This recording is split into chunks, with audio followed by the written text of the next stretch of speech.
এর পরের প্রশ্ন হলো, আমরা জানি কিছু একটা নির্মাণ করতে গেলে কিছু স্তম্ভ লাগে। আমাদের ইসলাম বা ধর্ম যে প্রতিষ্ঠিত রয়েছে, এই প্রতিষ্ঠিত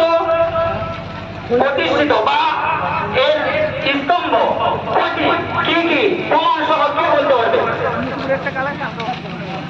ওইখানে একজন হাত তুলেছে, আপনি চলে আসেন, তাড়াতাড়ি চলে আসেন, মাইকটা দেবেন।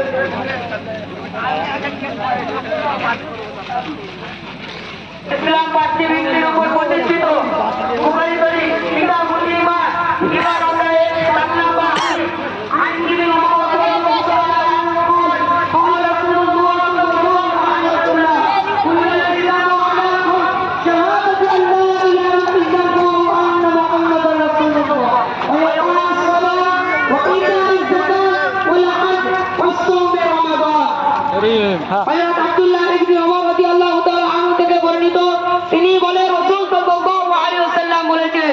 পাঁচটি ভিত্তির উপর ইসলাম প্রতিষ্ঠিত।